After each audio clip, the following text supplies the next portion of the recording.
What's going on, you guys? So on this video we're talking about crossbows, crossbow safety, and why you should switch from shotgun or compound bow to crossbows. So safety tip number one.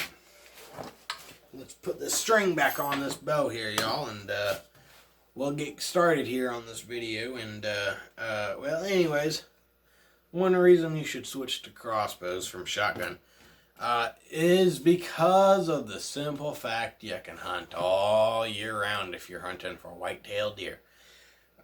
So I think you can go out 8 days for a shotgun season in the state of Illinois. So anyways, what I'm going to be looking for in a crossbow. Safety tip number one, if I'm going to buy a used crossbow, this is the first thing I'm looking at, my string. Especially if it's a compound crossbow. How good is my string? Is it frayed? Is it nicked? Is there any chunks missing out of it? So one thing I like to do is if I'm going to buy a new crossbow, is if it's a used one, I'll put my fingers just like this on the bow, so it's touching that rail, right? Let's see if I can do this where y'all can see it. So if y'all notice, my right hand here has moved away from that rail.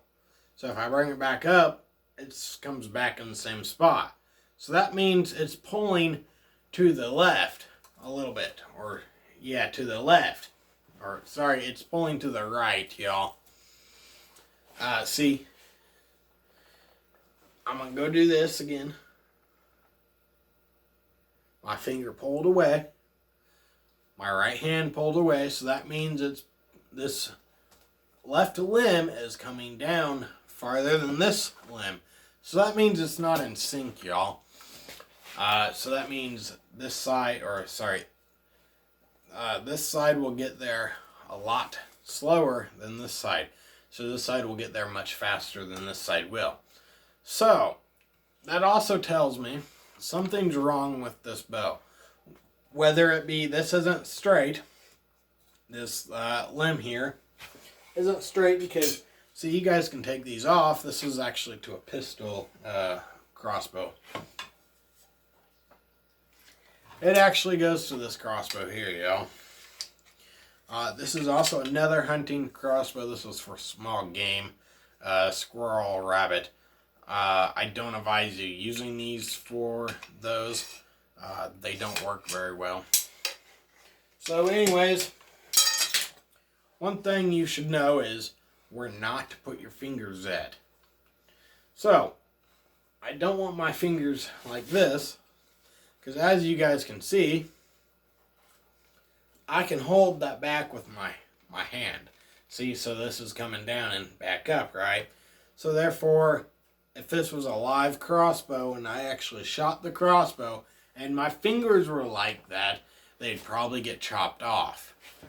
That would ruin my hunt. I don't know about you, but that would ruin mine. So anyways, how to make a recurve crossbow safe. You can't really do this with a compound crossbow. That's one advantage you have against the recurves that you don't have against the compound ones.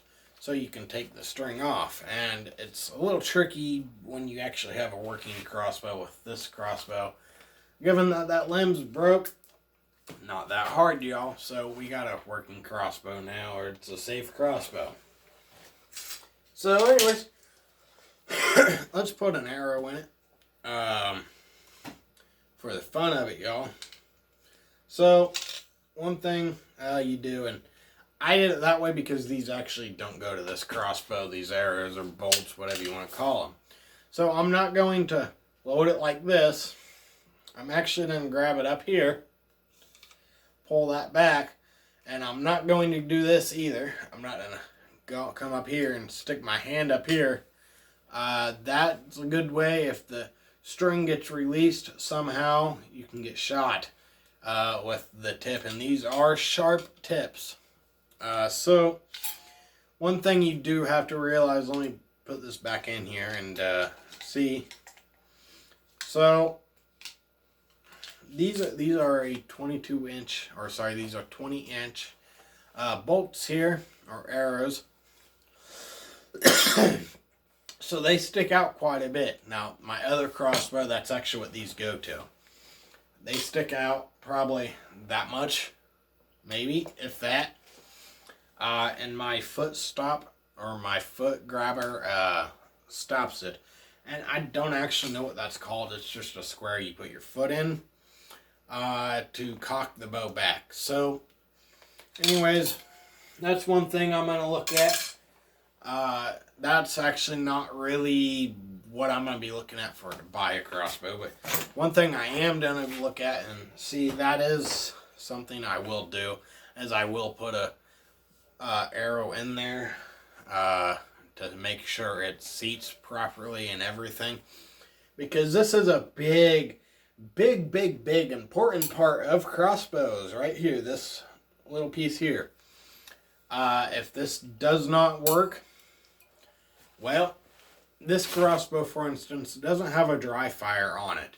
My new crossbow, my hunting crossbow, it does have a dry fire on it. So if the arrow is not seated back all the way, it won't fire.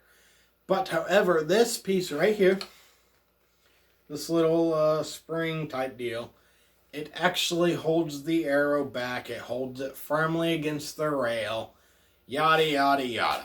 So one other thing I'm going to look at the string anyways, is how well is that string lubricated. So you're actually supposed to wax your strings every so often. So I'm going to feel it. Is it nice and sticky? Doesn't have to be like jelly sticky, but it should be at least a little bit sticky. If it's dry, you'll be able to feel the difference, I promise. So, anyways, that's one thing I'm going to look in for a crossbow. Now, you should always check your state guidelines for hunting. Illinois, for instance, you have to have a 130-pound draw weight crossbow. So that means if I don't have 130 pounds this away, when I pull it back, I cannot use it. So when this crossbow gets fixed, it's an 80-pound. Originally, it's an 80-pound crossbow.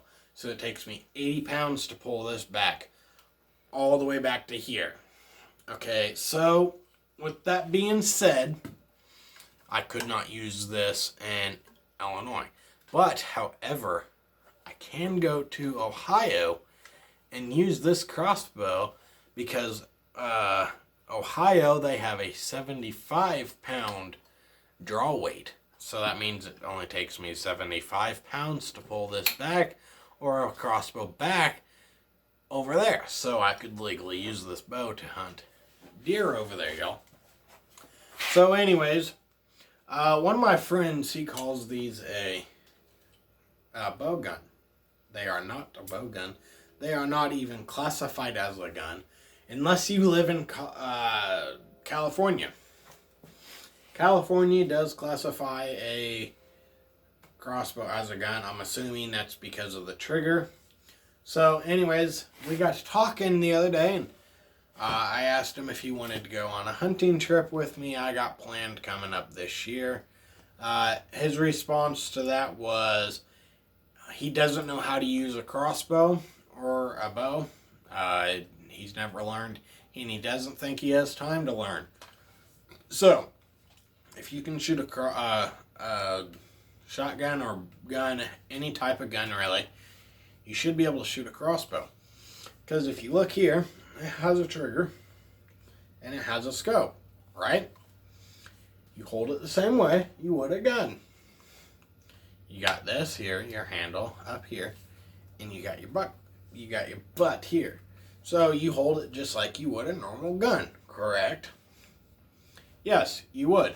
There are some differences to the crossbow than a gun. For instance, it's wider. This is a 27-inch limb from this point to this point. A gun is maybe 5 inches across. So, you got to really pay attention at some of the differences. But if you can shoot a gun, you should be able to shoot a crossbow. So, who all here has buck fever or deer fever? My suggestion to you is, if you have that, go and look at getting a 3D target. You know, those 3D targets can help you with that. They should be able to. We've all heard the saying, if you're terrified to go out in front of a crowd, picture them all in their underwear, right? We're going to do the same thing pretty well here with deer. When you get that buck fever. Buck fever is when you aim at it and you just start shaking. You can't control the shaking, which makes it very difficult to take the shot, right? So anyways, my suggestion to you all is go buy you a 3D target. And it doesn't have to be a 3D target. You can just use a block target, but it should make it easier with a 3D target. Go out to your blind, set it up at 25, 30 yards, and shoot. Just start slinging arrows in it. Start throwing arrows into it, shooting arrows into it, whatever you want to call it. And then when it comes time for hunting season, you see that big deer you want or that doe you want, just think of it when you pull that bow back or when you put this on your shoulder. Think of it as a target, y'all. And that's why you should go target practice in your blind deer stand, whatever you're hunting out of. You should practice in that blind deer stand, whatever you're hunting out of, because that will help you get used to shooting deer in that element.